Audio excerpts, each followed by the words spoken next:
What's going on, y'all? It's your boy Kofi Kingston, aka 1/3 of the New Day. You're not gonna say it with me, sir? Yeah, come on, you better participate. Let's try it again. 1/3 of the New Day, and you are watching The Young and the Wrestlers. Ha ha ha ha ha.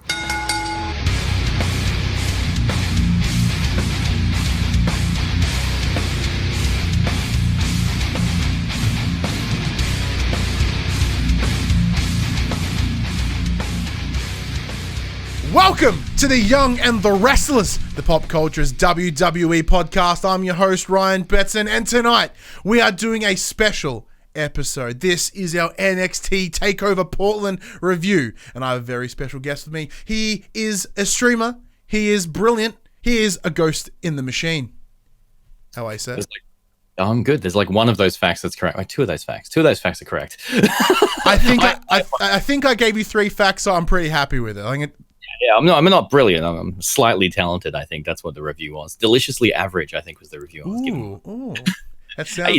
That sounds lovely. I'm very well. So I'm going to quickly do the spiel, then we're going to get into this bad boy. If you want to join this wrestling conversation, head over to facebook.com/groups/thepopculturist, Twitter, Discord, Instagram. All the links are in the social area down below. If you want to join the conversation as it happens, like you are right now, possibly, head over to twitch.tv/thepopculturist. Give us a follow. Watch us record not just these special episodes, but as well as our standard Raw and SmackDown shows, and maybe even our PlayStation show for the players.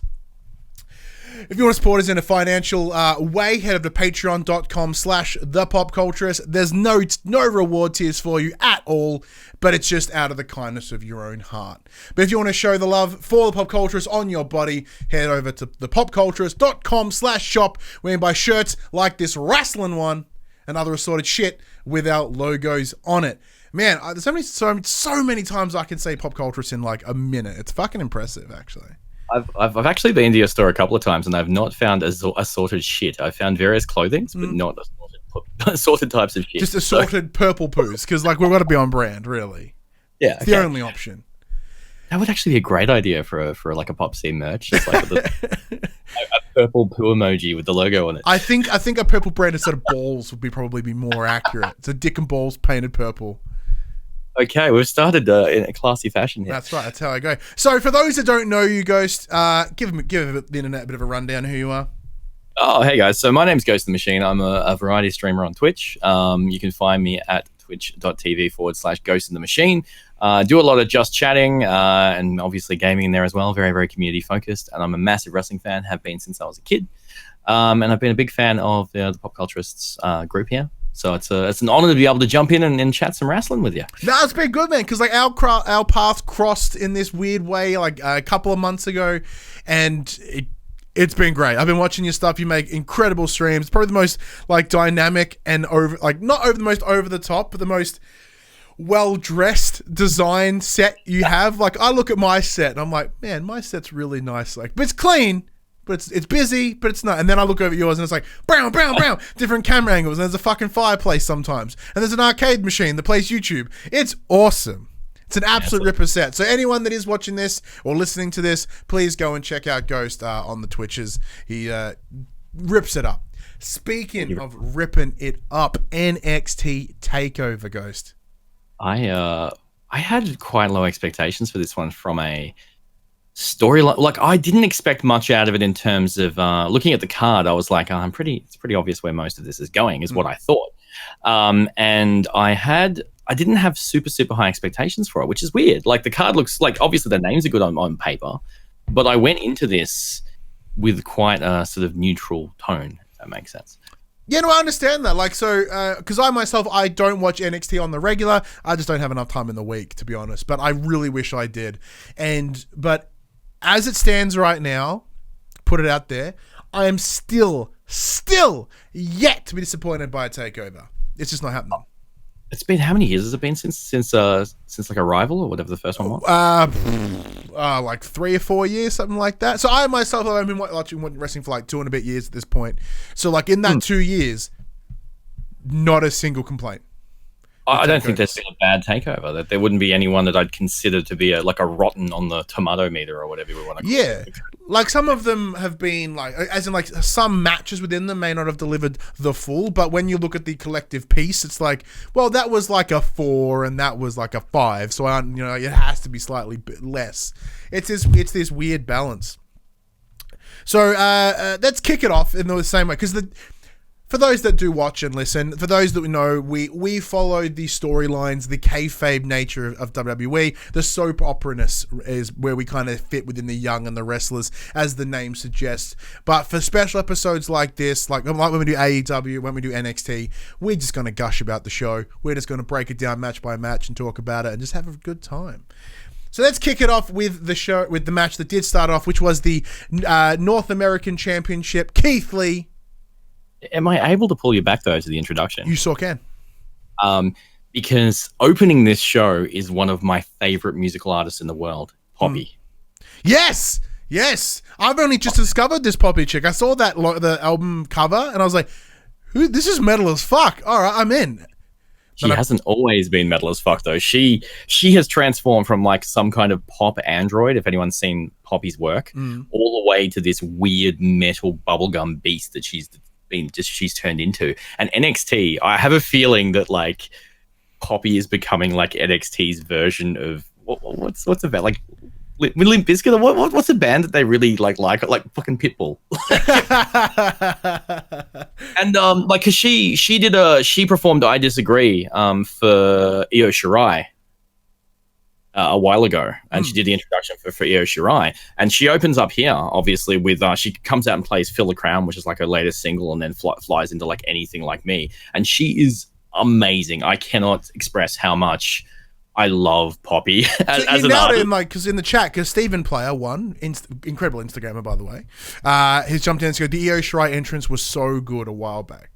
I know, and that was just PopC coming out and just being PopC, and Io just being evil as fuck as she is.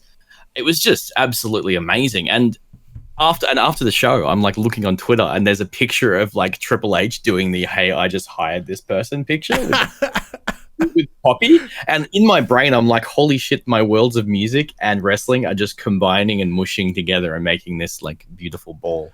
I was just so happy to see PopC there, and I think the crowd really liked it too. Yeah, I was super impressed. Like I said, I've only sort of seen her in like recently, and like I've seen like that Robo Android thing you sort of mentioned a little bit. I've seen clips of that in the past. I'm like, I don't know what this is. I didn't realize she was a musician, and then the cover's metal as fuck, and there's some great metal in here. Like in terms of I think maybe in the first song, like very Marilyn Manson inspired guitar, which got me all like front area excited.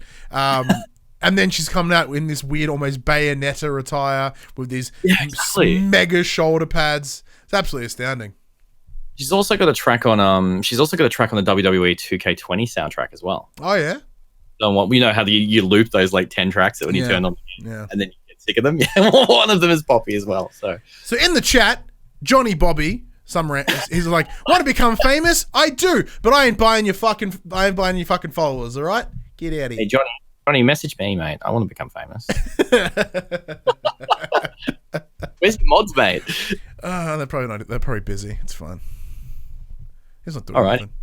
But yeah, so the PopC is absolutely fantastic, and so that did bring in the North American Championship match: Keith Lee versus Damian Dijakovic. Always stumble. It's a weird thing. But now, in a bit of pre-show chat, you mentioned that this, in fact, may be your match of the year already. I think this is my match of the year so far. Like without getting into it at the one, and like they walk out, they're like standing opposite each other in the ring, and I'm just like, that's a lot of meat. I did really enjoy the swagger that Keith came in. Good old Keith. Like he's just wandering around, he's got those shoulders back, he's like bam, bam, bam, just walking around. Like I thoroughly enjoyed it. And that theme song is just the whole bask in his glory. So good. Yeah. Bask in his glory. But like front to back, I thought it was awesome. In terms of the entrance, Dijakovic came in, and like I don't know this dude all that well, so I'm like, okay, I'll take this on board. I'll see where he's going. Your eyes. Pardon? Did you feast your eyes? I would not call him a feast of eyes. Just saying. Well, that's what he calls himself. That's his little thing. I mildly disagree with that. You don't. So the latest we have here is Benson doesn't think Dominik Dijakovic is attractive. No, I will get to who I thought was attractive on the card very soon. Okay. A little bit later. Something that caught me by surprise, actually. So the thing, Dijakovic is 6'7". Holy shit! Yeah. Hey, So that gives you an idea, because Keith Lee looked small in that match, but he's not small. It's just that Dijakovic is 6'7". He's absolutely giant. Now, look, because you mentioned this is the match of the year. I'm gonna start with some controversy. I thought this started very sloppy. It did start slow, but yeah, it was it was slow, but it was also very sloppy as well. There's a lot of sort of telegraph moves and punches being sort of weird, and I was like, I don't know where this is going. But then, holy fuck, did it just turn?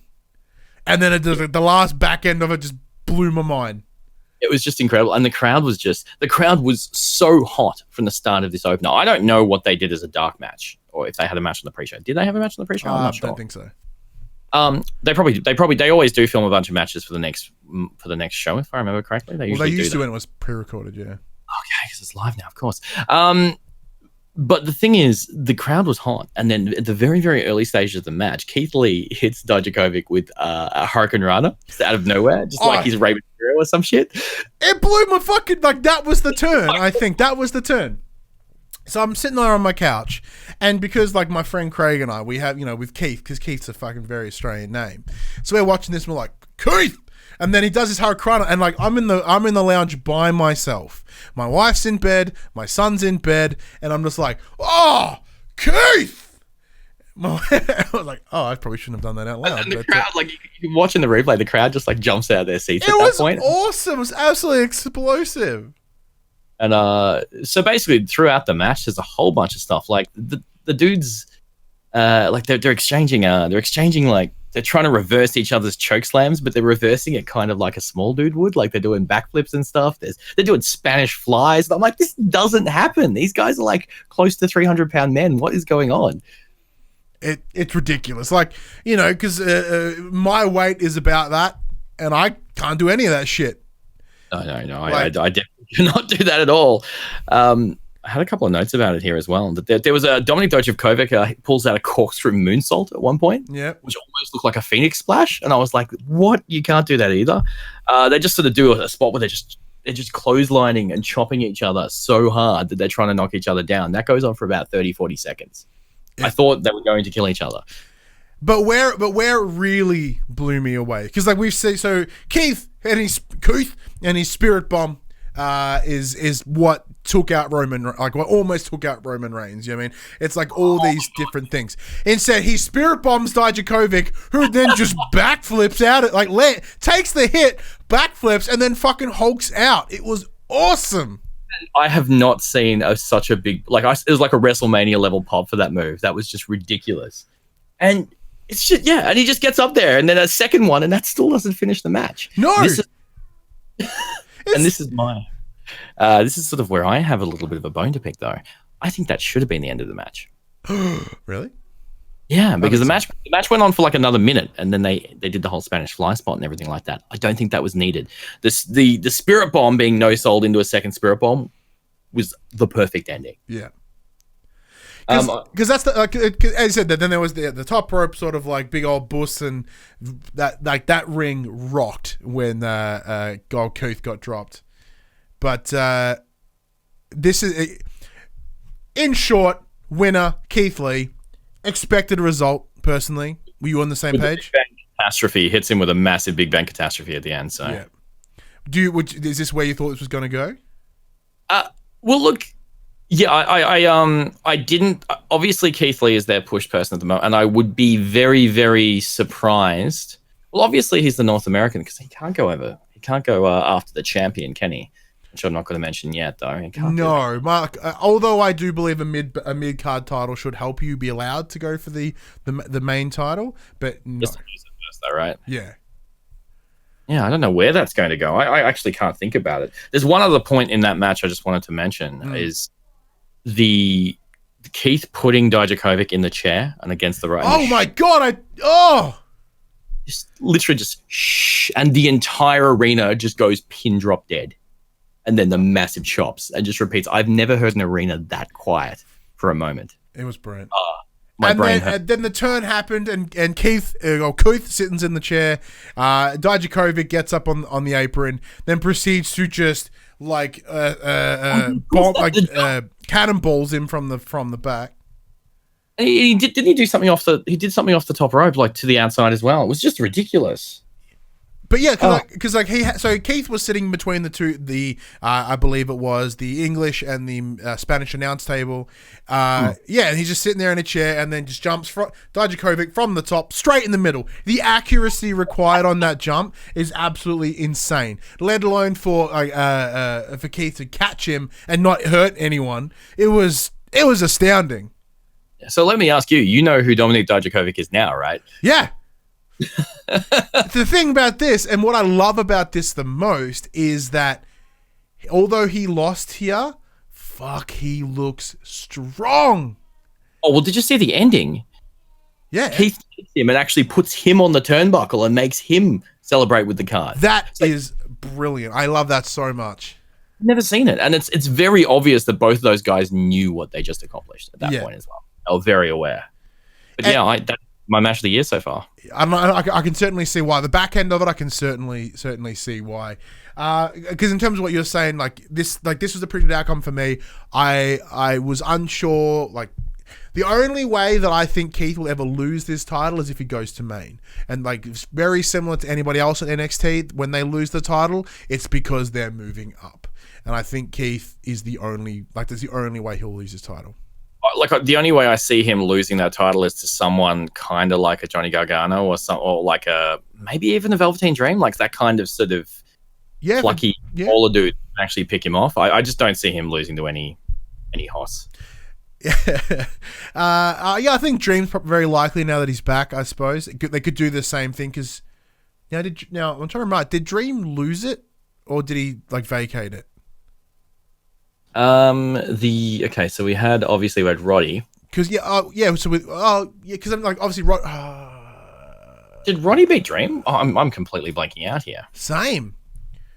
But the point I'm making is so there is certainly reason for Dream to go back there, even though Dream is currently in this very personal focus feud with Roderick Strong.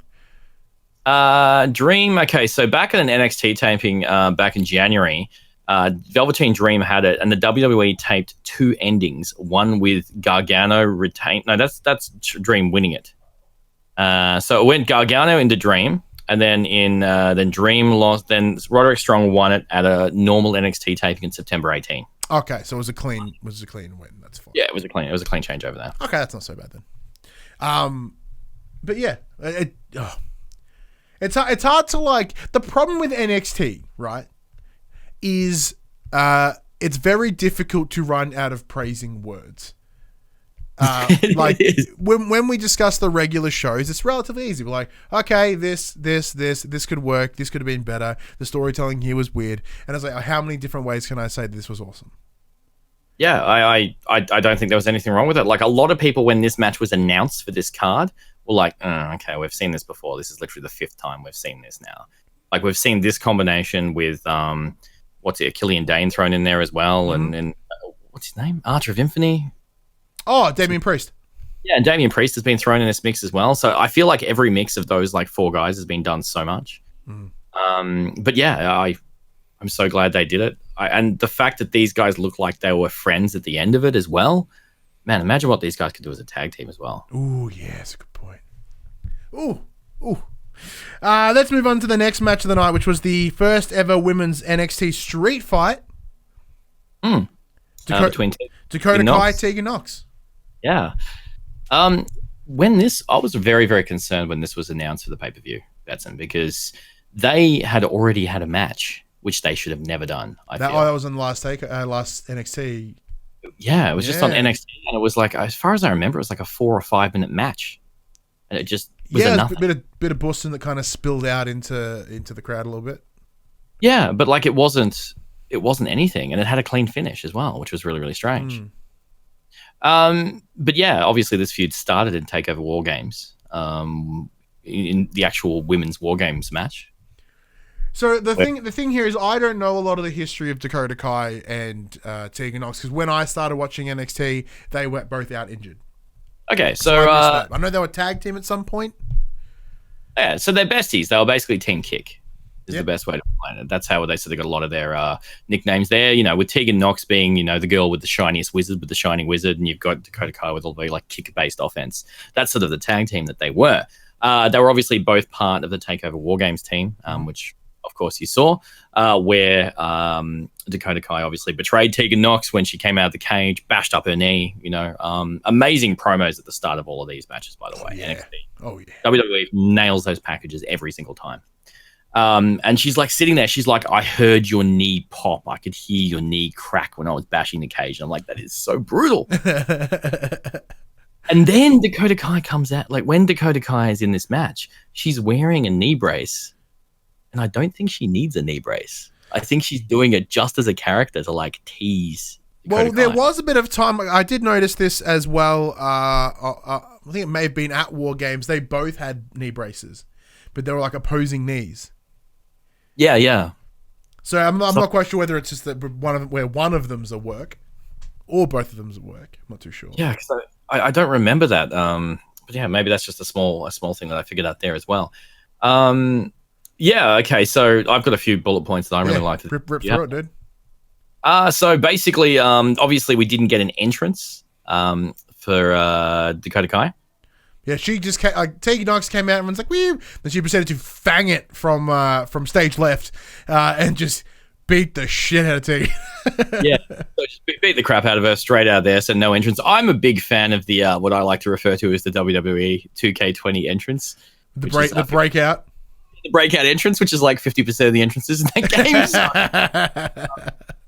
I love that, and I love it when a match calls for that to actually happen. Like there's so much anger and distrust between people. I love it when people attack before the bell and things like that. I just like because you certainly got the feel for this, like in terms from a story delivering perspective. Like there is a lot of like anger and hatred towards each other at this stage, because there is a history here, and it's a rough history. It's a tough history.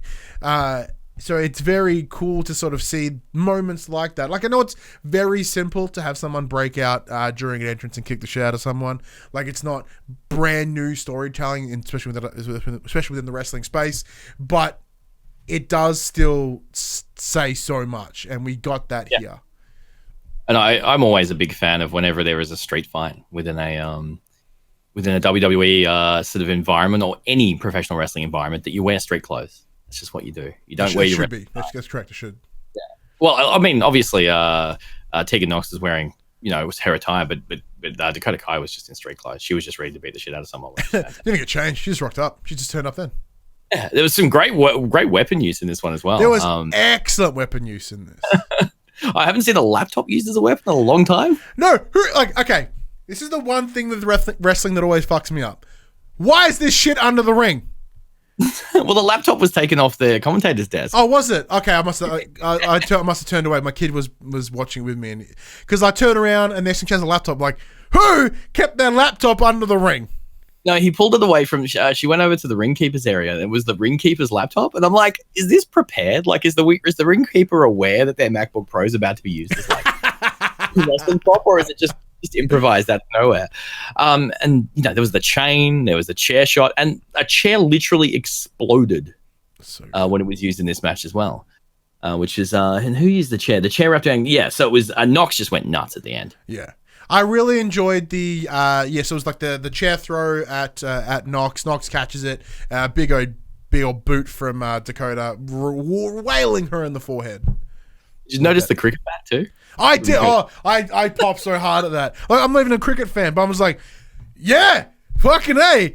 And just and then Dakota does duck out of the way. Tegan just wails. Oh no, sorry, Dakota wails the ring post because they don't have the protective LED shit on it like the main roster. The bat just breaks. Yeah. I don't know about you, but even with a stunt bat, that would have rang your hands. Like that would have been. This is such a crazy reference too, because I don't think hardly anyone in a USA audience would recognize a cricket bat. No, and like New Zealand and Wales, there's some cricket there. Yeah, and obviously Dakota Kai spent a lot of time in Australia as well. I've seen her at local shows here as well, and so that I feel was a big shout out back to their home country in the form of a weapon. Like she could have used like I don't know what's a traditional like New Zealand thing, like I don't know, a hobbit as a weapon or something. I don't know, like a kiwi bird, just like lobbing them at him, just like. But yeah, I think that's about as close as you get. But I really love that. I think that's the first time I've seen a cricket bat used as a wrestling. I now if I put my put my thinking cap on, I'm pretty confident that's the only time I've ever seen a cricket bat be used. But look, there was some gnarly bumps here as well. There was some good trash can usage. Never enough trash can usage is all I'm saying. That's where some real good potential happens. I'm a massive fan of the trash can over the head into the drop kick. Yep. It's like the classic sort of 90s hardcore WWE match style. I'm a big fan of the lids. I like a bit of lid usage as well. But where it all kind of changed was during this big kerfuffle at the end. There was a table. Kai was on it with a chair around the neck. Yeah. Tegan Nox gets up on the corner. Some random woman comes out who I've never seen before, and from a quick glance, I'm like, "Is that Sonya Deville? Because that's fucking weird." Like I'm feeling it, but Sonya Deville, what are you doing? No, it's some other chick I've never heard of. Raquel Gonzalez, who is in NXT. She's a newcomer, I guess, to NXT. Yeah, I think she was in the Mae Young Classic a couple years back. Yeah, she had a cowgirl gimmick. So she used to come out with she used to look like James Storm from TNA. So she used to have like the cowbell and the cowboy rope around her. Like this Texan. She's like a Texan. She's a Latina sort of Texan thing, and she is not. She appears to not have that gimmick. She didn't look any cowgirly at all. No, she came out in straight. She just had angry face on, and then she proceeded to choke slam Tegan through that table. However, she missed the table. That is such a rough. Like the amount of air that she got on that choke to then miss the table. You know what though? It looked almost more brutal for the table not to break. It looks so good. Yeah. Like it's funny. Like a lot of people are like, oh, they screwed it up. I'm like, no, it kind of looks better. I love it when someone gets powerbombed through a table and the table doesn't break because it looks brutal as shit. Sorry, my son's breaking in to bring me a pillow. Thanks, buddy. Oh, he has watermelon. Where'd you get watermelon? How you doing, Honk? Oh, he's in here now. Oh no, wife. I don't have anything that can break in here except my cat. But which they did, by the way. For those that didn't see it, prior to the show, Ghost Cat blew apart the Bootios box in the background, which you guys can't see because of the crop photo. And Betson just starts laughing, and I'm like, "What has happened?" And I noticed that my cat's destroyed my my background. Well, but that bump was super rough, super rough. So Raquel Gonzalez, I got to see her. I got to see her in NXT on the when I was in Florida. I got to see her in the small NXT circuit. Yes, I got to see her in Crystal River, which is just this really really tiny show, and she was just running her gimmick there. I got a chance to see a lot of people that hadn't come to NXT or hadn't debuted yet. These are these small house shows that they constantly do. She was really really good. She's a fantastic character. She kind of she's doing the whole cowboy shit thing. Obviously so good in AEW, so I'd be really keen to see where she goes, and it looks like she has a partnership of sorts with Dakota Kai. But if we embrace the soap opera that we normally do, which is all like, where is this going to go? Like, do you think this is more of just an opportunistic sort of setup, or do you think this is it will become like a pairing? I think from what I got the feeling that Raquel's going to be Dakota Kai's heavy. Okay. Sort of what I got the feeling for, that she's going to be like the bodyguard, sort of the heavy. That's sort of what I got the feeling. Well, especially as she sort of like carted her back out as well, rather than just leaving her in a pile. Yeah, and of course that's a wrestling trope. Your bodyguard or your manager sort of dragging you to the back. So I could see them being the the authors of pain to Seth Rollins. You know what I mean? The Raquel Gonzalez to Dakota Kai. I'm down with that. That sounds interesting. Because the thing is, I don't think there's enough factions in NXT. There's one amazing faction. It's possibly the best faction. And I'm talking, other than that, like that's it. Like there's like the one faction, and that's it. And they need more factions. Everyone, I'm just gonna. It's not a new opinion. but they totally need more. Period. Like, because the Undisputed Era are left almost unintended. I love factions so much. I don't know why. I love New Japan, the fact that almost everyone's in a faction. I just love the fact that merch, they all come out together, they help each other. It's incredible. I just love the concept. I completely agree, because it does add that like mystery of like, ooh, what's gonna happen? But then there is that concern of like there's always involvement by some other prick in the faction, which is frustrating, because we look at that now with the likes of like Zelina Vega and Andrade on the main card. She's always involved unnecessarily. But speaking of main card though, Finn Balor, previous main card man, now back on NXT. He has an absolute banger of a match against Johnny Gargano. You can tell that he's been waiting for this. You can tell that he's been watching for the past few years, and he's like, that's a dude I want to wrestle. Oh, yeah. And how happy does Finn look? He looks so good, man. Like, and just in terms of like, as I said, overall happiness, his demeanor, like he is. Because look, smiley Finn Balor that we saw on the main was good. I'm a big fan. I'm a big Finn mark. I'll admit. So having him be face all the time, I was like, yeah, cool, that's nice.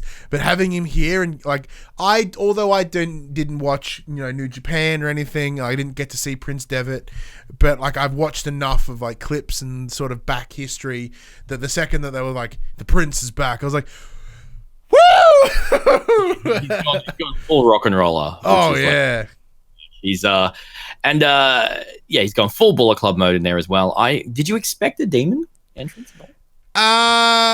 No, but like, boy, did they fill that area with smoke. It looked so good.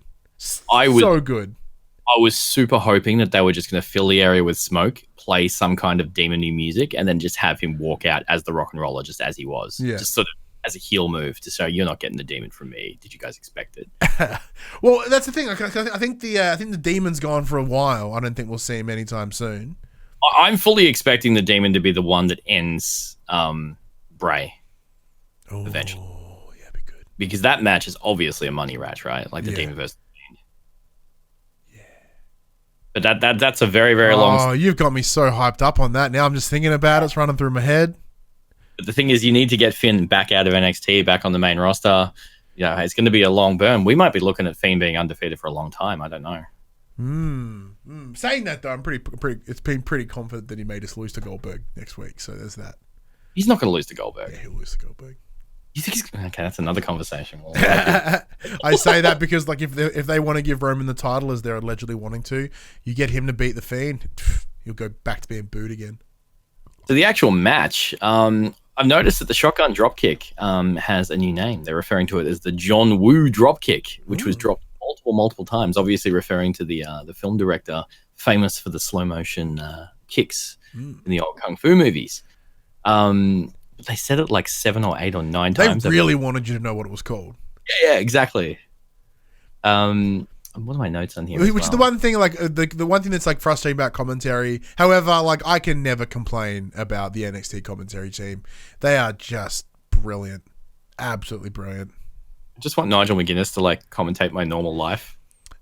Like, what I want is now I can never say his name right. What's the name guy?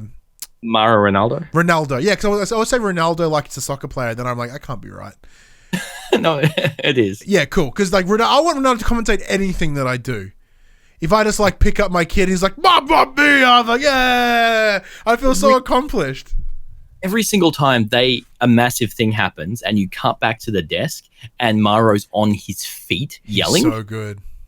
You just don't see that level of passion from like anybody, even at WrestleManias. And how anyone could bully such a precious man. Yes. I don't understand. Get your hands off Mauro Ronaldo. If anyone says a bad word about him, I'm coming directly for you. Agreed. I'm not a very strong man, but ooh, can I stare at you from a distance?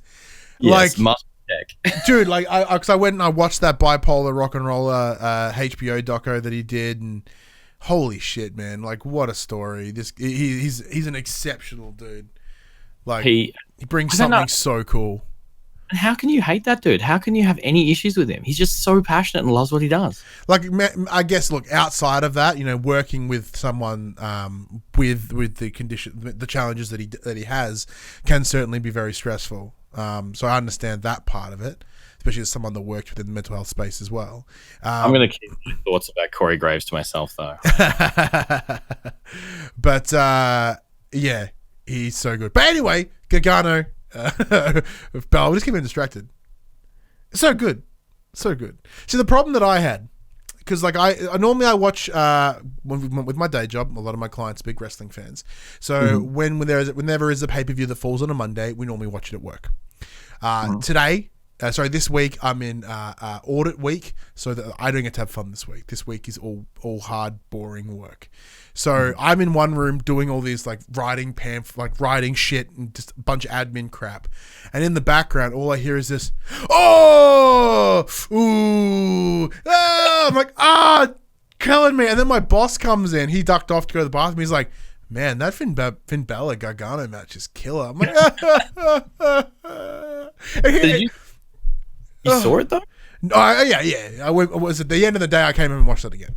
But like, I could hear it, and it sounded so good. And then I came home, and then I watched it. I'm like, yeah, no, that was exceptional. The thing is, there wasn't too many gimmicks or anything to it. Like they didn't go to sort of like wrestling tropes to try and get the crowd to Yeah, it was just wrestling. It was just two guys that really, really good at their craft, just having a wrestling match. Like it literally came down to that. And obviously Balor like winning with a massive coup de grace off the top. The thing is, it wasn't just the coup de grace, because the coup de grace was brutal. It looked like he winded the shit out of Gargano. Yeah, and then proceeds to, was it the 1917? The 1916? 16. 1917 is the movie. Yeah, 19. So he hits him with the 1916, and then manages to pin him. And there was no kick out. There was no like dramatic kick out. And that pin, he is just like sitting on his chin. Yeah, but he's barely touching him. He's just like hand on face, just dominating him. Yeah, just completely aware that was the end of the match. And the thing is, even the commentators were like, at the 2 count, I'm pretty sure they already said Finn wins. Yeah. And I don't think it was done in a mistake kind of way. I think they were aware that the dude was dead. And there's no way. That's true. There's a lot of matches where at the end I've gone, I think Gargano's dead. Yeah. So, but I'm really impressed. Finn's sort of, not that his career ever died out, but he's just sparked back up again. I think he's a massive star. The NXT universe knows he's a massive star. The dueling chants throughout this thing were crazy. I couldn't tell who people liked. Yeah, I think he's certainly a character that benefits from the reinvention, or at least the creative freedom that NXT can offer him.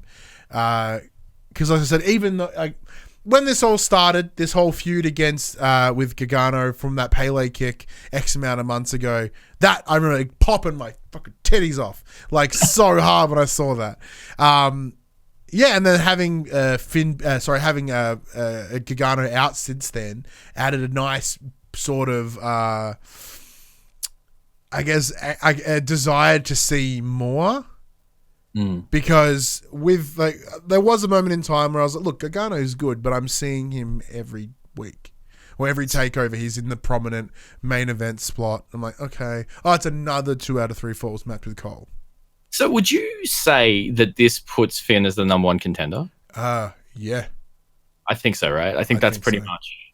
I think the WrestleMania NXT is going to be Finn versus whoever has the title, right? I'd say so, yeah. I think that's probably the biggest match that they can do out of there.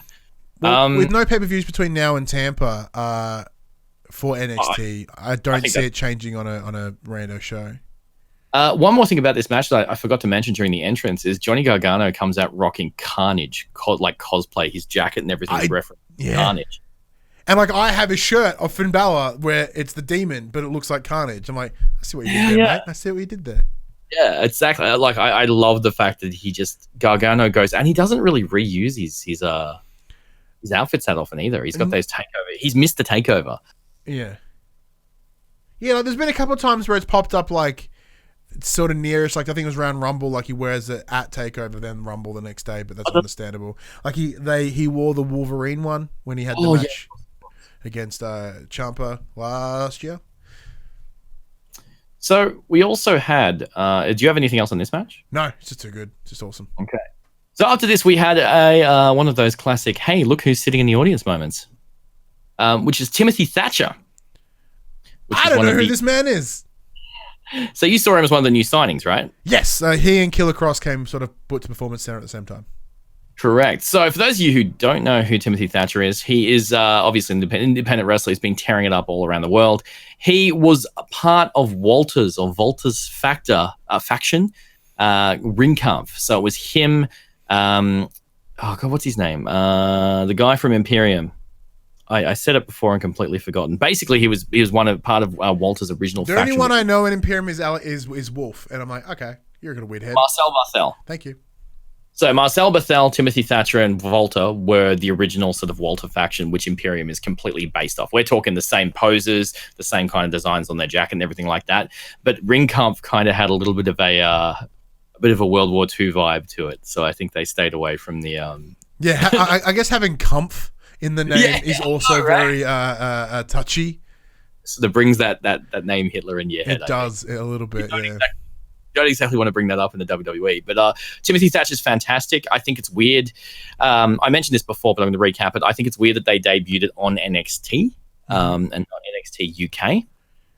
As we discussed, I think the reason is there's more eyes in NXT. Period. I think it's more of, hey, everyone, look at this guy. We've shown him here. That means he means something. So then when he does make the appearance at NXT UK or wherever, they can be like, remember that time we showed him over here, sort of thing. Mm-hmm. And he's also developed himself a lot. Obviously, since Volta and everybody has left, he's obviously developed himself as a singles competitor, and that's what he's known for in the last couple of years. So I wouldn't be surprised if they just don't even mention that association. And just it's very possible because once again that name is very. I think that name alone is quite confronting. So I think they'll probably be like, hey, maybe he has a history with Walter, but I don't think they'll ever by name or anything. Normally they don't really sort of name anything outside of it. The other thing is that showing Timothy Thatcher in the audience is like, does anybody actually know who that is outside of a very, very small portion of people? Like, did he need a sitting in the audience spot? Well, who else? Like, they're gonna put Rock's daughter in there. What's, you know what I mean? I reckon the Rock's daughter would be way more of a name. Yeah, what would have been cooler if they put someone rad in, like, you know, Australia's own Indy Hartwell. Yeah, exactly. Plotsky in the chat goes, "Oi!" Hello, Plotsky. What's up, Plod? But yeah, put Hartwell in there, man.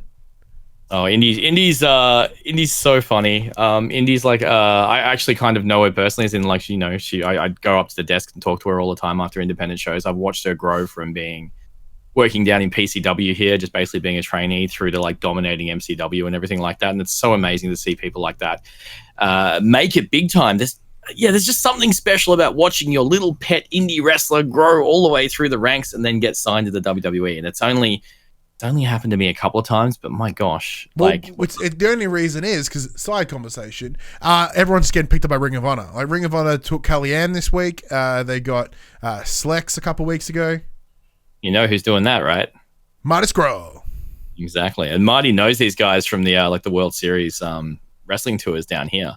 He spent a lot of time with these guys, and it's just, I think Marty is going to turn that company around. As much as I'm very, very unhappy with the fact that I don't get to see him at AEW, you know, interacting with the elite, I still think it's a good thing. But obviously, this is a story for another time. Yeah, we may just back end the show with bullshit about like other wrestling things. So next up we had the women's championship match. Rhea Ripley versus Bianca Belair for the NXT Women's Championship, as I mentioned. So Belair comes out with a massive Black History Month cape. Yeah. You know, ties are all themed around Black History Month and everything like that. Yeah, Black History in the making. As soon as she walked out with that, I'm like, oh gosh, Rhea's losing. Me too. I was like, oh no. Like, no complaints because I like them both, which is a side note. So for the longest time, I couldn't stand Belair.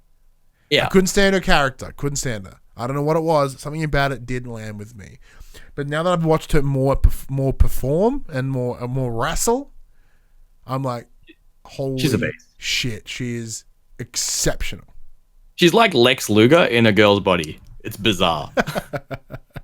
In terms of like lifting people above her head and just these power moves and everything. But as you mentioned, as I sort of mentioned, we both thought this, that, when she comes out in that special attire, like, there's no way she's losing. There was a time where John Cena came out with the pink wristbands and the pink t-shirt, and he cut a promo about how he was doing this, he's going to win this title or win this match for this this particular boy who had cancer and everything like that. Mm-hmm. He lost. Yep. And he lost by, like, getting, like, interference and got screwed over and everything like that. And I was like, that's really bad. Why would you do that? I don't understand. That's really cruel. Makes me think of basketball. Where they got a shit face with their kid and he has his liver surgery and then they try to come back and they think he's dead. Good time. Good old basketball. Taking a dark turn. Yeah. We're talking about basketball. Haven't you ever seen basketball? I'm not going to tell you what my favorite scene of basketball is. I think that's not right. Hopefully it's where Matt Stone and Trey Parker just tongue bash each other. No, it's when he goes into the mother's bedroom, has a little look around. yeah. Once again, because you and I don't talk all that much. Like we join each other, so we don't really chat. So this is kind of us doing a show and chatting. Like my personal thing that I still use almost every day is hanging out, playing Nintendo. Yeah, just every day, every fucking day. But anyway, Ripley Belair championship match. It was great. Yeah, I thought it was fantastic. Like, as I said, all jokes aside, they saying that she may lose because of the attire. It was very obvious, kind of, that Rhea Ripley was going to win that. Yeah, with the whole setup to Mania with Charlotte Flair, there is almost no chance that she was going to lose it today. They're not going to waste multiple episodes of Raw just to switch the title. Yeah. But Belair did make me think that they might be doing something else with it. I thought it was good. I really liked it. Ripley obviously beating Belair with the Riptide to retain, and it was a Riptide from the second. From the second, I know. It's like every single time it's like a different Riptide. Oh, so good. But like what I really enjoyed, there was some really good like reversals there. So it was like Riptide to reversal to like a almost not a gorilla press, but something like that, which then Ripley gets out of as well. It was like a good to and fro here and there. I really enjoyed it, man. I just love how Belair is the wrestler that is associated with the gorilla press. Yeah, it's because she's jacked. Yeah, exactly. And WWE is obviously very, very heavily behind her, considering they gave her 8 eliminations in the Royal Rumble. So do you think that this may be one of those circumstances of she lost here, but she's going up? I think the story is going to continue, because what are they going to do with NXT all the way up to WrestleMania? That's a good point. What are they going to do? They're not going to have a women. So as in the women's title is going with Charlotte. Is Charlotte just going to be on NXT for the rest of the time? Because I don't see, and because Charlotte killed Bianca Belair after the match as well. Mm-hmm. And because normally if an angle happens like this in a WWE ring, the loser or the person who wasn't involved in the angle would slink off to the back and wouldn't be part of it, and the camera wouldn't acknowledge them. But Bianca was still in those shots. Bianca's always been in those shots. Bianca was there during the NXT taping where they both beat up Charlotte as well. So I could see this ending up as a triple threat. I wouldn't even be mad. But I don't know where they're going with it. Because this is something we have discussed over on the standard Young and the Restless show in terms of the kayfabe story of this. I really do like the idea of Charlotte going back. So Charlotte is a multiple times champion for SmackDown, for Raw. The one place she never got it once is NXT. So I almost predicted this before it happened. I was very proud of myself, actually. I was like, yeah, writing on the wall.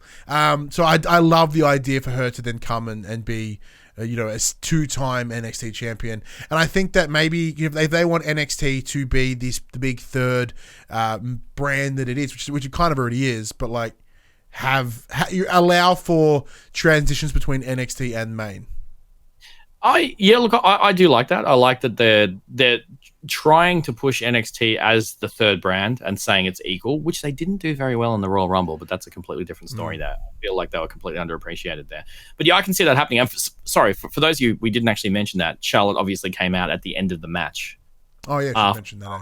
Yeah, after Rhea Ripley won and officially declared her target as Rhea Ripley. Which I'm very happy with. So the NXT Women's Championship match at WrestleMania 36 is currently Charlotte Flair versus Rhea Ripley. Like this is the thing. Like Australian pride aside, Ripley just impresses me. Except when she opens her mouth. There's one thing, like the Australian accent just sounds so bumhole anywhere that's not Australia. Probably sounds really good to people overseas though. Oh yeah, but yeah, it just. I guess when you're so used to watching, American accent, like sort of the American accent, like the cadence feels off with the Australian accent, which is bizarre. But then if you go watch like MCW as an example, then it's pretty consistent because everyone speaks that way. I mean, it's not like Rhea Ripley's one of the iconics. Like she's not clearly. She's not hamming it up, yeah. Speaking of which, I love the iconics so much. Me too. Where have they been? I don't know what they're doing. I hope they're not repackaged them or anything because they are precious and must be protected. Yeah, I think they're here. I think they came down during like the fires and stuff. Maybe they've just been sort of written away for a little while. Right. Some break. But yeah, so look, overall, absolute banger match. No complaints at all with this. Belair, similar to Dijakovic, took an L here, but boy, did she look good the whole way through. So I got a question for you, Benson. Yes. How many fish would Bobby Fish fry if Bobby Fish could fry fish? I think the answer is 4. But before we even get to this tag team championship, I just want to put it out there. You know how I mentioned there was someone that I gained a new appreciation for in the physical appearance? It's Bobby Fish. You fucking silver fox, mate.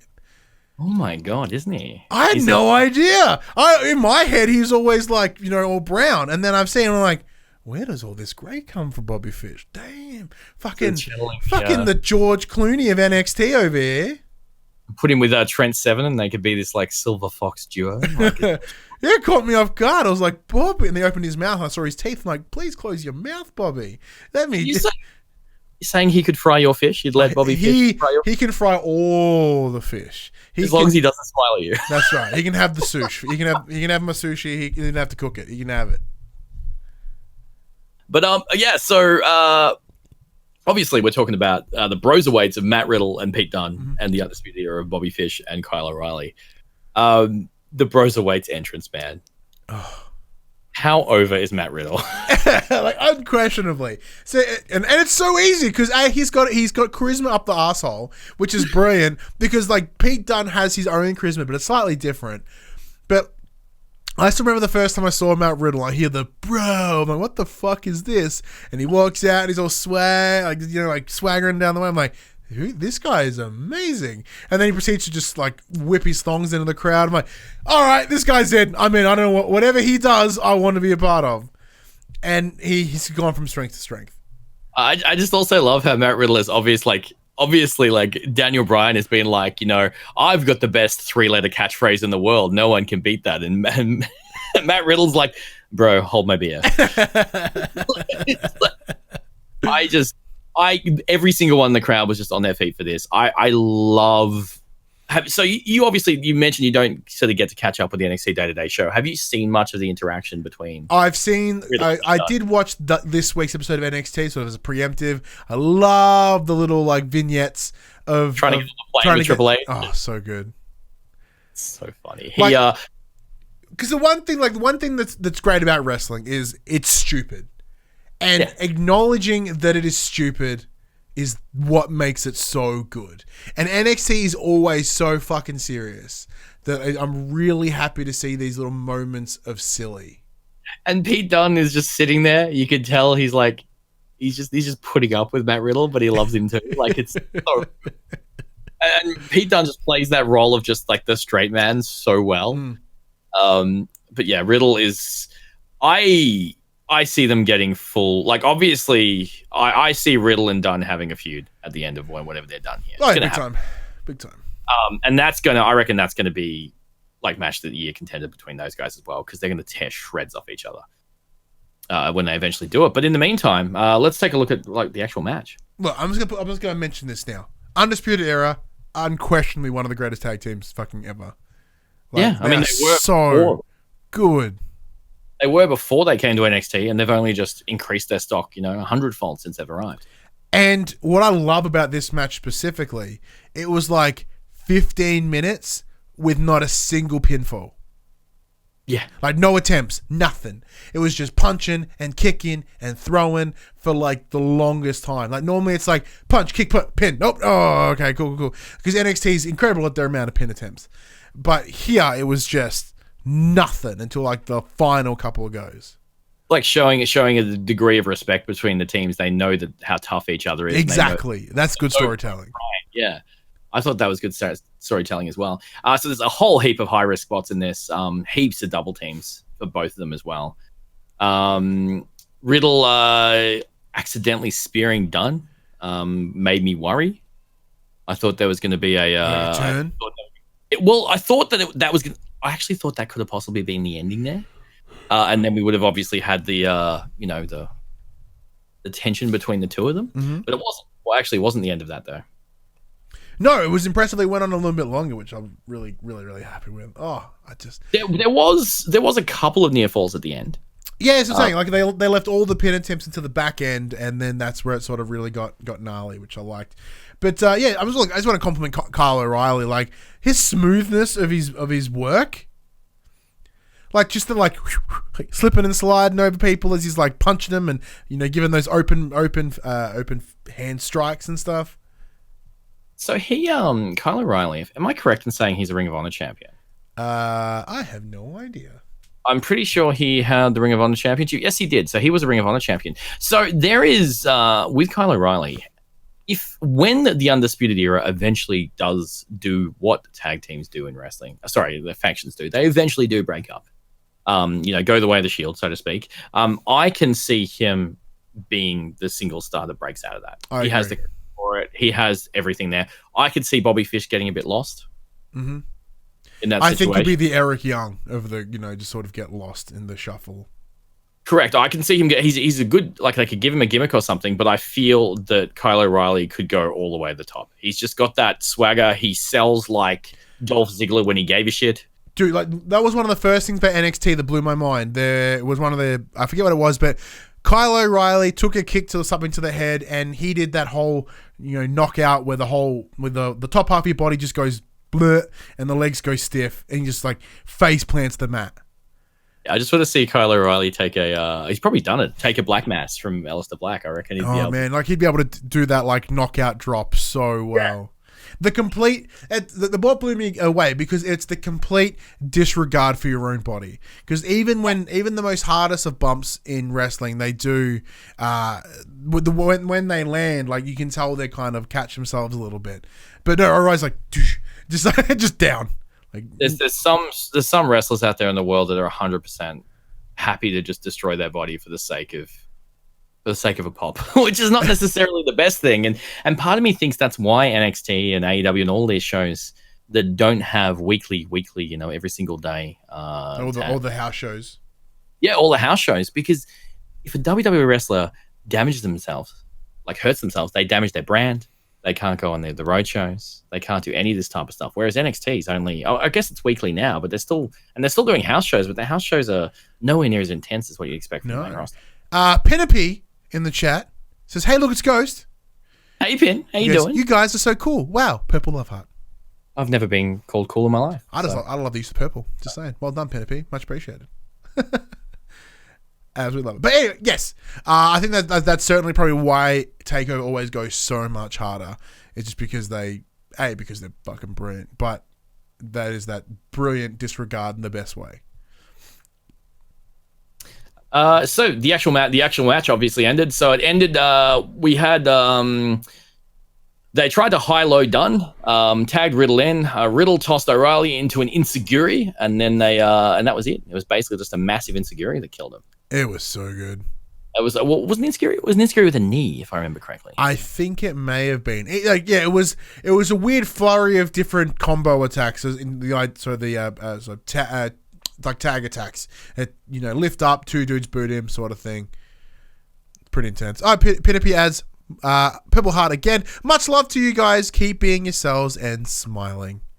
Very, very positive person, this Penelope. She's my best friend. Well, then that's probably why she's best friend, because she's lovely. She might be a little bit biased, just a little bit. Just a smidge. That's all right. I got no complaints there. But yes, blown away by this result. I literally screamed out yes on my couch. I was very vocal this episode on this takeover. And the thing is, I also loved how Riddle put the belt directly in his mouth. Yeah, and they did the whole the hanging from the gob. Loved it. And that Dunn holding the belt in his mouth is just so iconic for him. I love it. So good. Look, it doesn't quite beat the Brat Pack using it as a penis, but it's still very good. Can we give a shout out to the Brat Pack, please? Always. Fantastic team, and there's those guys. Like we're talking about an NXT podcast. Yeah, I reckon this time, I'd say next year. I reckon a lot of people will be more familiar with those guys. They've already had matches in Ring of Honor.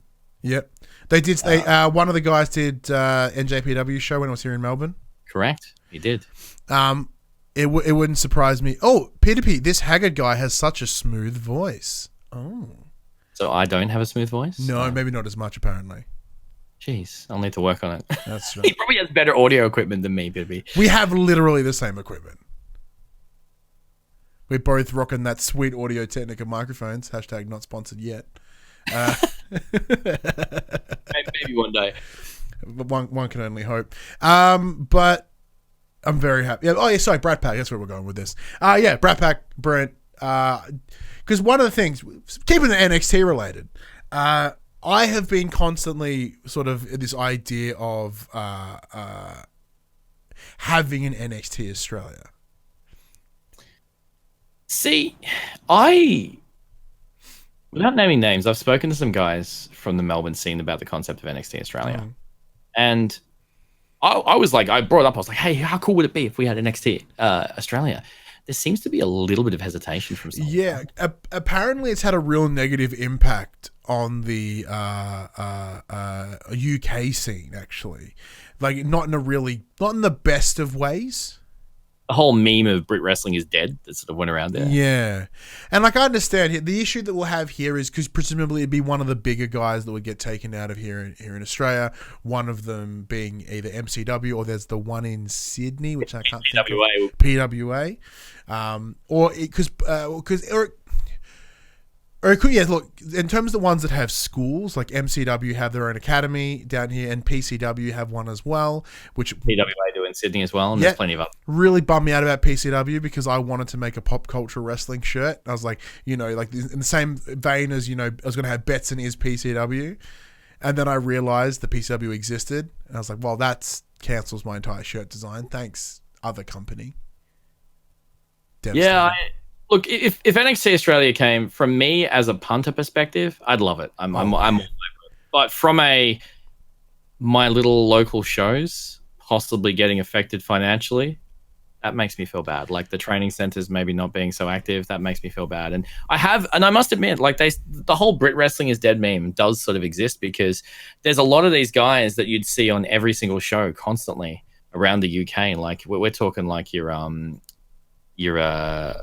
God, I'm just trying to think of names. Just your little British guys that were signed to NXT that don't appear on NXT UK every week. Oh, Penelope comes through with 7 bits. What a champion, Penelope. Thank you so much. 7 entire unicorns. Yeah. I know. And you have good friends. I like your friends. Well, the ones that come in the chat now are nice. I don't know if you'd like all of my regulars. Depends how much spam you like. Oh, gosh. Oh, the hundo. Penelope. Well, I went from getting 0 bits for like 6 months to getting 107. I'm in. Thank you so much. It's the most bits the Pop Culturist has ever had. Not ever. We did have a big biddy off one day. And but majority of the time we don't get donations or biddies or even subs, really. We don't stream often enough to make it worth our time. But worth people's time, sorry, to put that dollars in. But yeah, I understand where you're coming from. The idea of it affecting the local scene is 100% a concern. But it's one of those weird things. Okay, we'll continue the discussion. Do you think that they would go to Sydney or Melbourne? I believe that they think Melbourne is the sports capital because otherwise Super Showdown wouldn't have been held where it was. Yeah, and I think because isn't the majority of people that have gone up or around have come from MCW? MCW hasn't sent too many actually. I think. But I mean, sort of ups into like the higher leagues, like your Impacts, like like your Ring of Honors, like your like your Emmas, and your Buddy Murphys and things like that. Correct. Yeah. I think it's actually pretty even from around Australia, to be honest, Betson. That's good. I don't think honestly, there hasn't been sort of one particular place that sent them over. But the fact that they chose to, that's a lot of bits. 69 of them. Oh. The fact that they chose Melbourne for Super Showdown, I think, speaks volumes about where they consider to be the sporting capital of Australia. And the thing, people like Buddy Murphy coming out of Melbourne, surely would Melbourne, Australia get said a lot on it does on WWE programming, and Vince is going to hear that name, and Vince is going to that Melbourne, Australia is the place to go in Melbourne. But obviously they hit Melbourne. Well, that's where we have to send Charlotte Flair. But yeah, I got to meet Charlotte Flair in Melbourne. I didn't. I was busy meeting Kofi at the exact same time. So. She was absolutely lovely. And my friend asked her a question that she didn't know the answer to, and they got very, very awkward and walked away, and he was like really upset. It was good. No, but she was absolutely lovely. But anyway, NXT Australia, if it is something that happened, 100% in for it. I just want to make sure that the companies that they are taking talent from are looked after. Either that their training centers get turned into NXT training centers, or they adopt. That's how I've always imagined it. I imagine it would be almost like a buyout. Like we would buy you, we'd buy your academy, and everyone that was already there would come here within reason. They maybe would drop a couple, but you know, the biggest concern, especially with the likes of MCW and their connection to New Japan, is probably the one hesitation, especially around here, because a lot of Australian talent does sort of head up into the Japan. Friendo El Retro, hey man, what's going on? There is a lot of people saying stream this thing more often. You're going to go so far, my dude, he says. Oh, what a champion. Thank you, Penelope. I stream these kind of podcasts 3 times a week. So there you go. I've only been doing it for like a handful of years. Not gone very far, but thank you. I appreciate the confidence. So, I guess do we want to bring it back there? Obviously. Oh yeah, fuck yeah, I got really distracted. All right, let's bring it back. Broserweights are there. So once again, adding a kink in the Undisputed Era's prophecy. How do you think this will affect Undisputed Era? See, this is not how I would have written the end of Undisputed Era. The way I would have written the end of Undisputed Era is I would have had them lose all the gold in one night. I don't know if the slight drip off the gold is correct, but obviously all we have left is... do we want to discuss this after the main event? All right, it's a good idea. All right, main event time. Adam Cole, baby, versus Tommaso Ciampa. Tommaso looking amazing in his attire, by the way. Dude, he looks so good. Just all the time. He's got one of his knee pads just says Goldie written across it, showing his love. Absolutely love it. Now, Ciampa does look like a slightly older, more buff version of my friend, which makes it even better. It's the same way. Look, my friend's bald and he has a beard, so he could be fucking anybody. It's like my favorite thing about the Dark Order on AEW. It kind of looks like if he and I were a tag team. You know, I'd be Evil Uno just because I'm a fat dude and I put a mask on, and then he looks like the other guy whose name I can't remember. Wait, hang on. You're not supposed to tell people that you're Evil Uno. Oh shit. Cancel stream. Just punch the keyboard and see what happens. Like, I gotta close this up down. Join the Dark Order.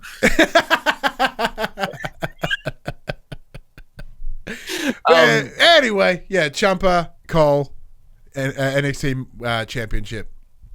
So a whole heap in this match, man. There's so much. There's a whole bunch of notes that I've taken. There's a bunch of notes I've ripped out of like Wikipedia and stuff here as well. I'm gonna let you take this, go through them notes, man, because I don't want to miss anything. There was like wheelbarrow suplexes. We had top rope like air raid crashes as well. There was air raid crashes everywhere. And this entire pay-per-view was just like the air raid crash pay-per-view.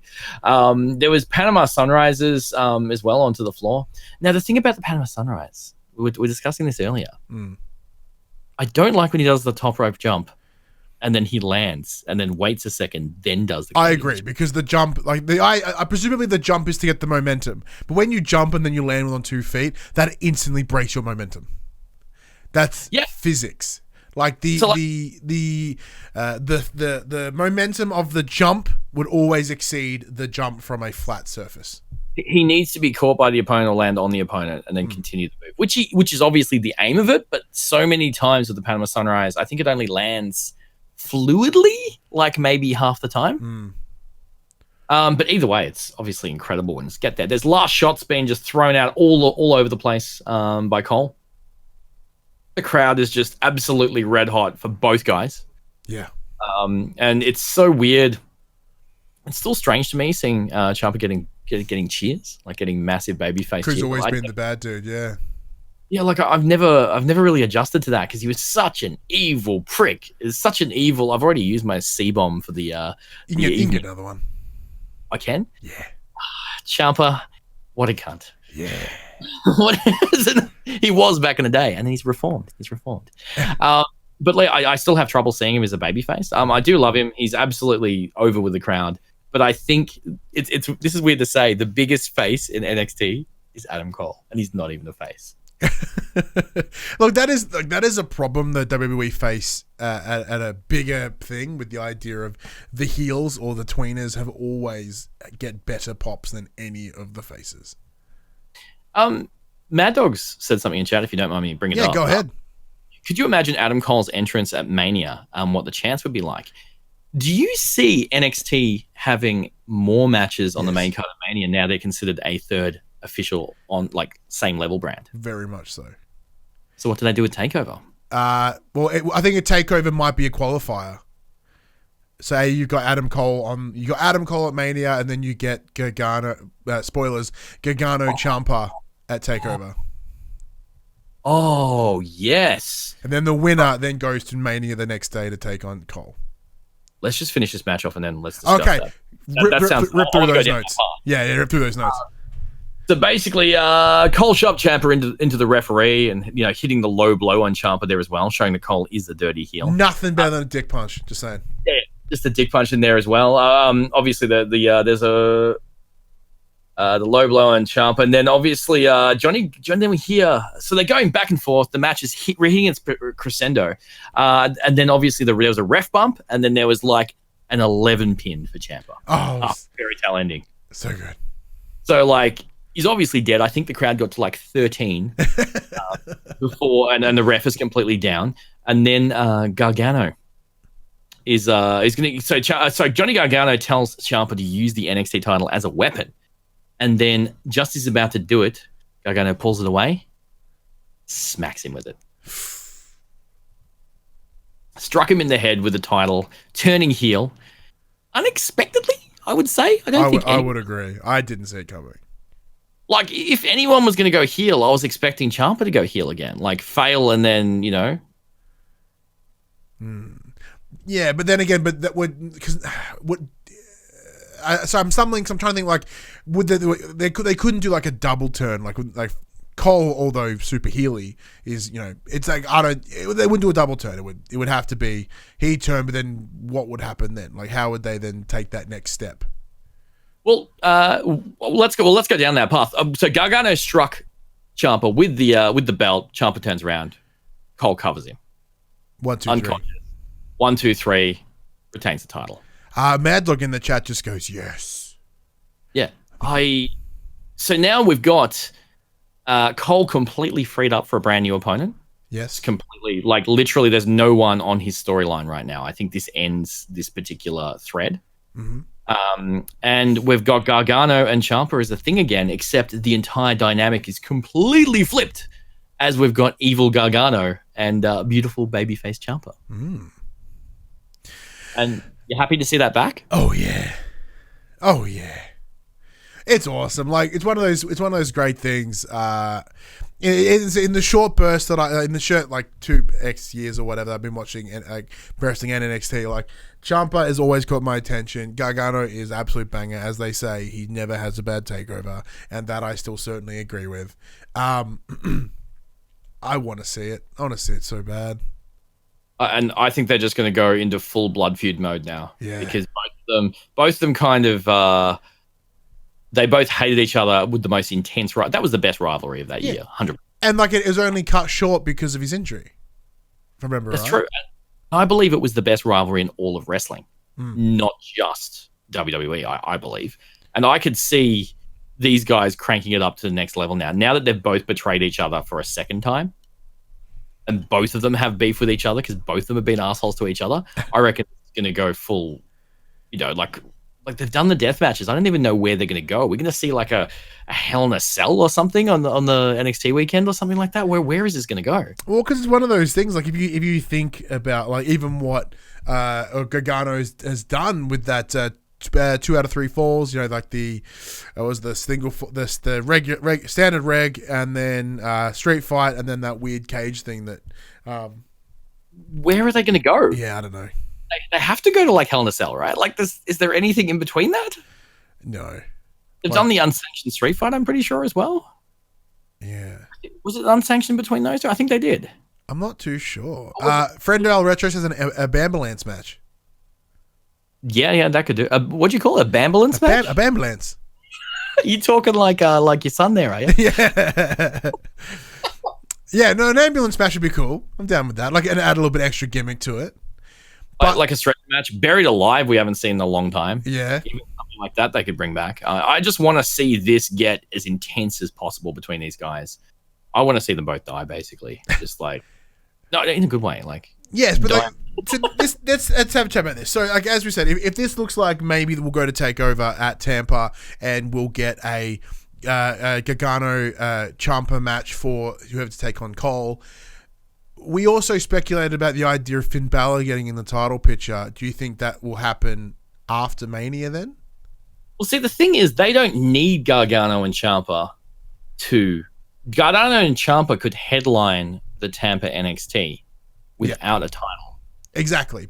So if they wanted to have the title on the main NXT card, they could do that. Because the thing is, the women's match is obviously on the main card. So they well, that's what I'm saying. Like, it would be the qualifier on TakeOver, which would then take you to Mania. But then again, if they just had that match without any belt, like, no, this is too personal. No one's getting the belt. This is just he and I punch in the fucking face each other. This is where I get a bit iffy about that because, like, I like the idea of a qualifier, but the thing is, coming from like the Young and the Restless, we're talking about storyline basis. How do you pull a story between two people leading up to the biggest show of the year in WrestleMania when you don't know who's fighting who? Cole just punching everyone. So Cole just destroys everyone. They both hate him. Yeah. I mean, you could do a triple threat with them as well. You could. That would be too. That would be too good. Put Finn in there as well. Now you got a stew going on. Oh, that's a lot of bodies. That's a lot of meat. Oh, now we're into the fantasy booking like portion of it as well. But let's look at that then, right? So let's say they just headline the pay-per-view, no title on it. It's just straight up blood feud, right? Which is what we're getting at. Presumably Finn Balor, we think will probably win next in line. Who do you think will be in the title picture along with Finn now? Well, the person who's ready for it has a title already though, which is Keith Lee. Exactly. Which makes it very, very difficult because Keith, there doesn't seem to be that contender right there for Keith right now because Riddle and Dunn have got titles. Keith Lee's obviously, he's done with Roderick Strong. So, like, what do you do with... I don't know what you do with Keith Lee. And then you've got Adam Cole sitting there looking for an opponent as well. So, obviously, Finn could go after Keith or Finn could go after Cole, but, like, there's... They seem to be the only three that are like ready for that stage. Like, could you see? Because there's that and like Dream, perhaps, but even then. Okay, so who did Dream attack? Oh, hang on, Dream attacked Undisputed Era, right? Yes, he's in that current feud with Roderick Strong right now, but we've got 2 months until Mania. So we could get. So I guess Dream would probably, if he's trying to get through Roddy, he probably wants to get to Cole, right? I'd assume so. Because like when they did the highlight package on NXT this week, they did show both Cole and Roderick Strong involved in the off the trailer stuff. So maybe that's it. Maybe he goes through Roderick, and then we get Balor Dream qualifier. Kind of. I don't know. I mean, there's how long have we got? We've got 2 what, months. 3 months? Just under 2 months. So there's a lot. I mean, they could go through an entire storyline within then and close it. Yeah. And start one. So I don't know. It's really interesting. All I know is that while they do have a lot of their talent there, I think there needs to be another talent that's built up to that level. Because I feel that it's pretty obvious that like we've got Keith, Dream, and Finn? Like, is it just them? Yeah. A big name. That is that one. That is the difficulty of the NXT roster. It is developmental, so there's always that catch. But when like Damian Priest isn't in it, it wouldn't be in the picture. Sorry, Killian Dane wouldn't be in the picture. Dijakovic's kind of not ready to go there. If Keith's not going up to the next belt, neither is Dijakovic. I think actually, I mean, I could see Riddle and Dunn. Yeah. Within 2 months, losing their belts, feuding, and then, I mean, are they going to give Riddle that match that he wants against Goldberg or Brock or whatever he wants to do? Like, not yet. Not yet? Not yet. I don't know, man. It's, I guess... Like, if any, I'd say that might be a SummerSlam thing. Yeah, I wish I could... Because Goldberg is going to have to fight Roman Reigns for the WWE Championships. Sorry, the Universal Championship. So he can't take on Matt Riddle. Thinking Goldberg's going to beat the Fiend. I just like being an arsehole. Same thing as like when I was so behind King Corbin coming out as the winner, and then turns out to be exactly what happened, and I felt bad. Yeah, you know what? Apparently, if you book someone to be a loser, apparently the crowd doesn't like them and they end up as a loser. Yeah, it's funny. Weird. Yeah. But I must admit, I don't mind. I quite like Corbin. Speaking of he's the only heel with actual heat, which is fun. Yeah, I know. And actually, it's funny. It's how hard is it to design a heel that has actual heat these days? And then that's why, pulling this back to NXT, that's why Tommaso Ciampa was such a hated heel. Was because he was truly an arsehole. And the thing is, everybody booed him and hated him, but they secretly, obviously, respected the shit out of him. But they weren't like cheering him because he was a cool heel. See, wrestling has a problem with cool heels. Very true. Very, very true. But anyway, we've been chatting for a long ass time here about yes, almost as long as the takeover itself. So let's wrap this bad boy up. Ghost, what did you think of this overall? Now, as we always do within the Young and the Wrestlers, we use our not so trademarked rating system. It is two things. It is a Kurt Angle is a thumb because he looks like Kurt Angle. But if you need a half point, you go a bar. What do you give this takeover? One of these right here. Just one Kurt Angle, not two. Oh, can I have two Kurt Angles? Maximum two. Like so you've got half, one and a half, two. We'll go with a 1.5. One Kurt. 1.5 Kurt Angles. Oh, one Kurt in a bar. Okay.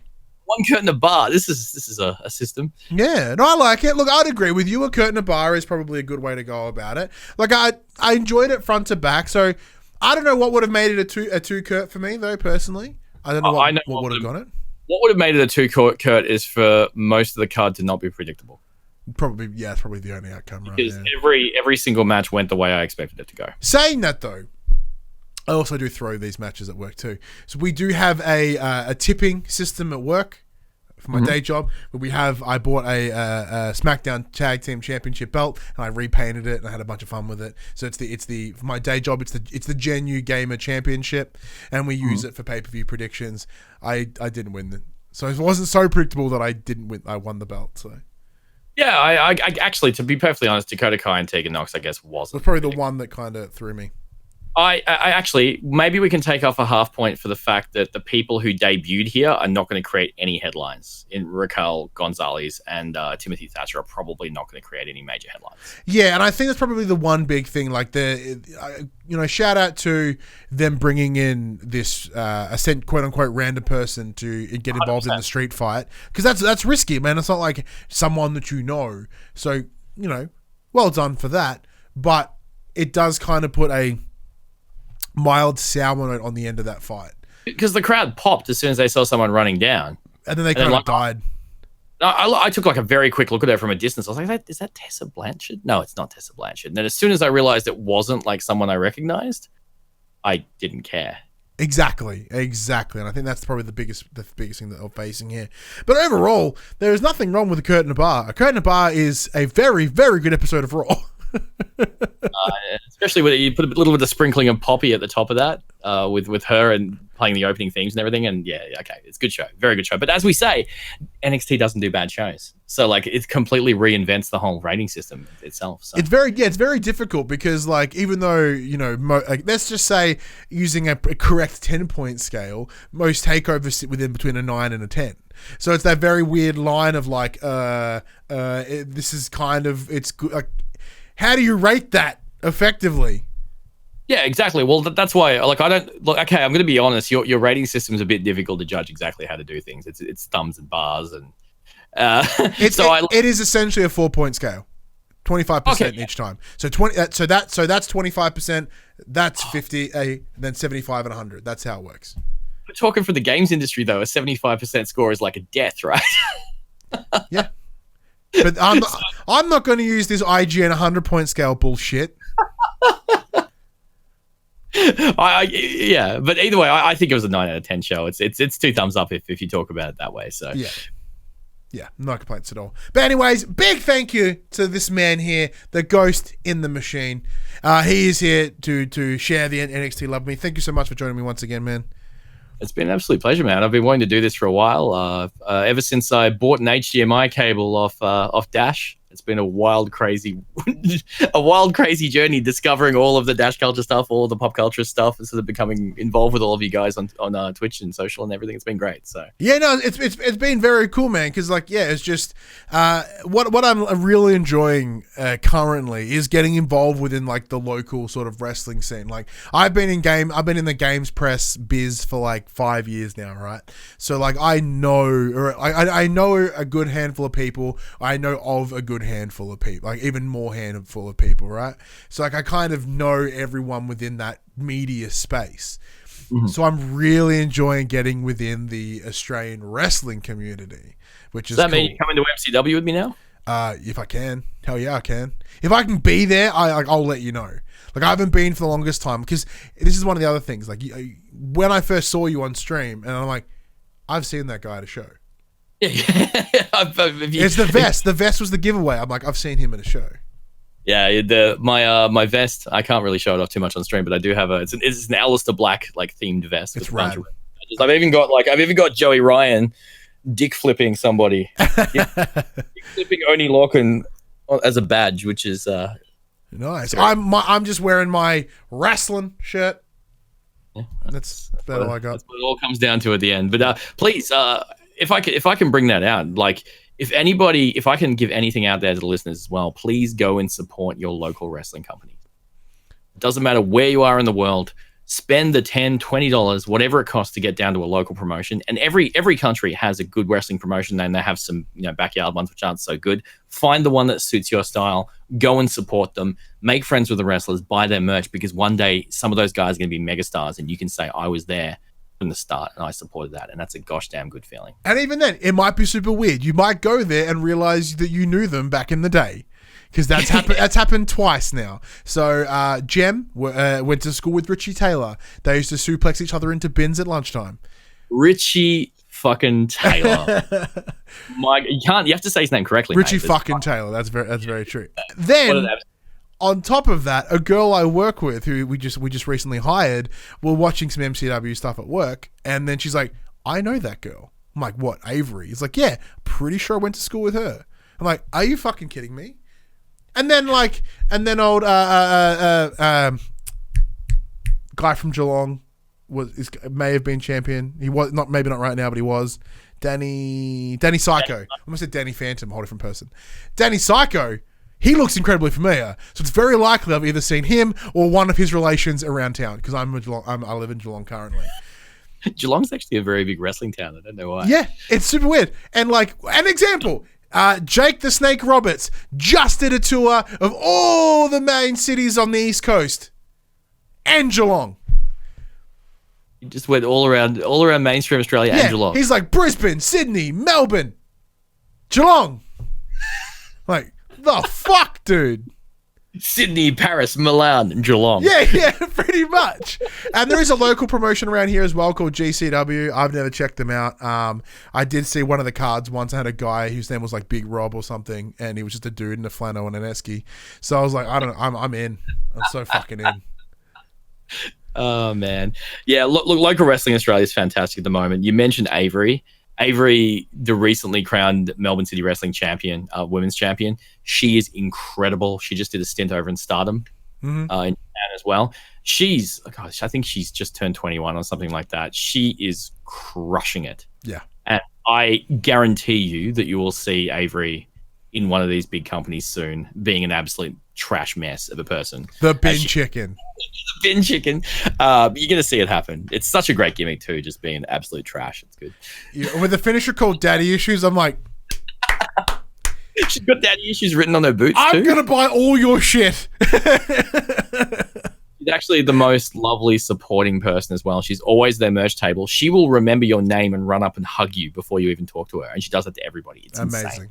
And these are the type of interactions you get at your local wrestling show. Support your #support indie wrestling. Yeah, and look, you may see a wild ghost there. You may see me. You may see old Big Daddy Betson. Maybe. That'd be good. We have to organize something, man. Because like it has been a year since I've been. Because the last one I went to was I think it was Tensions Rising. MCW just announced their big Ballroom Brawl show, which is like their equivalent of their WrestleMania. That's where they do their Royal Rumble and their huge like blow-offs for all of their feuds. That's happening in June. Mm-hmm. So you can see that over at the Melbourne City Wrestling socials, Melbourne City Wrestling on Twitter, and you guys, anyone from Melbourne, should go and check that out. And I'm going to drag you along to that one, my friend. I'm in. Yeah, if we can get me. The problem that I have is like I'm like, oh yeah, I'll buy a ticket, and then because there's all people like you, these big MCW marks, I go over there and they're like all sold out. I'm like, what the fuck? It's been live for like 20 minutes. There's this new talent that people have, which is called buying tickets. Yeah, but like, is there a way to get like pre-sale MCW tickets? There is. It's called being a Melbourne City Wrestling member. Oh, that's probably why whenever I open it, they're all sold out. Because I'm not a Fancy Pants member. Well, let me know. I'll be able to get tickets for you. Hey, Dash Gamer just rocks up. Anyway, let's end this stream up, and then we'll have a chat with the chat for funsies because it's all good stuff. This wrestling conversation happened at an unscheduled time because it's not SmackDown or Raw.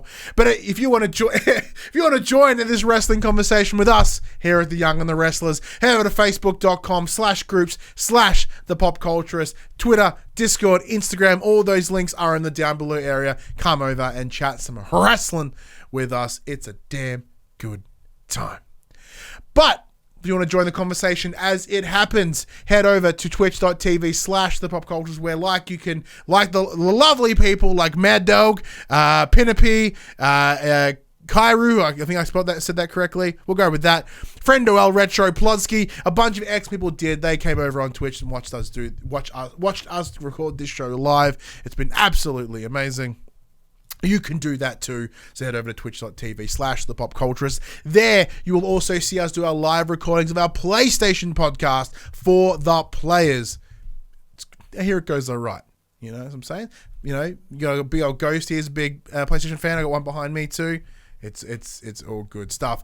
But one thing we would like you to do is we'd like you to share the conversation. Please, if you really enjoyed listening to this, tell your friends, tell your family, be like, hey, you know what's really fun about wrestling? It's the soap opera stuff. Here's a show called The Young and the Wrestlers. And what's great about it, everyone you tell will be like, that's a really fucking good name. And then you go, isn't it?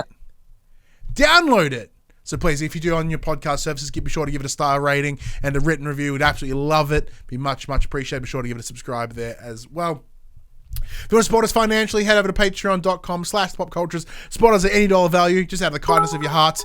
And we also have the option of merchandise if you want to show the love for Pop Cultures on your body. popcultures.com/shop. We can buy shirts and other sort of shit with our logos on it. Big thank you to Penelope again for another 5 biddies. So that's 5, 69, and 100, and a 7. That's math. But anyways, thank you so much, Ghost, for taking the time to come and chat with me today. Absolute pleasure. Thank you so much for having me. It's a great any opportunity I get to chat about my passions and get my face out there. All up for it. So be sure to head over to twitch.tv/GhostInTheMachine. Is that the full thing? So it's twitch.tv/GhostInTheMachine, and you can find me on Twitter at @GhostMachine. If you want to follow all of my social antics, you're more than welcome to. It'll be a damn good time. But until then, I'm Ryan Betson. That is a Ghost in the Machine. Thank you so much for joining us for NXT TakeOver chats. We'll be back tomorrow when we talk Raw. See you then.